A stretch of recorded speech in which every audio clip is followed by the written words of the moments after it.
ఎట్టు పరిస్థితిలా రైతులందరూ కూడా కేసీఆర్ గారు బలపరిచిన అభ్యర్థి అయిన బోయిన్పల్లి వినోద్ కుమార్ గారికి అద్భుతమైన ఓట్లు ఈ కరీంనగర్ పార్లమెంట్ నుంచే మళ్ళీ వేయబోతా ఉన్నారు. రైతులతో పాటు కూడా యువత కూడా ఖచ్చితంగా ఈసారి భారతదేశంలో ఎక్కడ లేని విధంగా ఇలా 2,02,000 ఉద్యోగాలు కేసీఆర్ గారు ఇచ్చింది నిజమని అలా యావత్ యువత కూడా ఇవాళ అర్థమైపోయింది.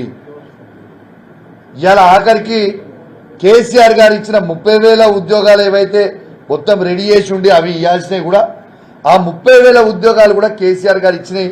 వాళ్ళు పత్రాలు ఇచ్చి మేము ఇచ్చినాం. ఎంత సిగ్గులేదంటే ఎవరికో పిల్లలు పుడితే నాకు పుట్టిరు అని ముద్దాడినట్టున్నది వాళ్ళ కథ. ఇలా మీరు నోటిఫికేషన్ ఎప్పుడు ఇచ్చిర్రు, మీరు షెడ్యూల్ ఎప్పుడు రిలీజ్ చేసిర్రు, పరీక్షలు ఎప్పుడు పెట్టిర్రు, మీరు ఎగ్జామ్లు ఎప్పుడు రాపిచ్చిర్రు, రిజల్ట్లు ఎప్పుడు ఇచ్చిర్రు? కేసీఆర్ గారు మీరు అవునన్నా కాదన్నా కేసీఆర్ గారు 2,02,000 ఉద్యోగాలు కేసీఆర్ గారు ఇచ్చింది నిజం నిజం నిజం. ఇది నేను ఛాలెంజ్ చేస్తా ఉన్నా, ఈ భారతదేశంలోనే ఏ ఒక్క రాష్ట్రంలో కేసీఆర్ గారి కంటే ఎక్కువ గవర్నమెంట్ ఉద్యోగాలు ఇచ్చినాయి మీరు చూపిస్తే నా ఎమ్మెల్యే పదవికి నేను రాజీనామా చేస్తా. ఇది వాస్తవం నేను చెప్పింది.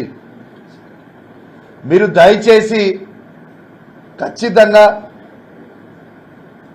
యువత అంతా కూడా ఖచ్చితంగా కేసీఆర్ గారి వైపు చూస్తూ ఉన్నారు. రైతులందరూ కూడా కేసీఆర్ గారి వైపు చూస్తూ ఉన్నారు. ఇలా పెన్షన్దారులు కూడా అందరు కూడా ఖచ్చితంగా కేసీఆర్ గారికే ఓటేస్తాము అని నిర్ణయించుకున్నారు. ఎందుకంటే ఇలా 2,000 రూపాయల పెన్షన్ కానివ్వండి, వికలాంగులకి 4,000 రూపాయల పెన్షన్ కానివ్వండి, టెన్షన్గా ఇలా కేసీఆర్ గారు ఇస్తా ఉన్నది కూడా మీ అందరికీ కూడా తెలియజేస్తా ఉన్నాను. మీ అందరు కూడా అప్పుడు ఇచ్చిండు కేసీఆర్ గారు, వీళ్ళు 4,000 రూపాయలు ఇస్తామని చెప్పిర్రు.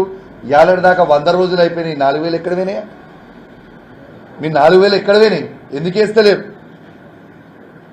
అచ్చా, ఇంకోటి కూడా చెప్పాలి మీ అందరికీ. నిన్న కళ్యాణ లక్ష్మి చెక్కులు వీడు ఇచ్చిన కాడ నేను కమలాపూర్ మండలం ఉప్పల్ గ్రామానికి మా మిత్రుడు మాన్సా ఇంకా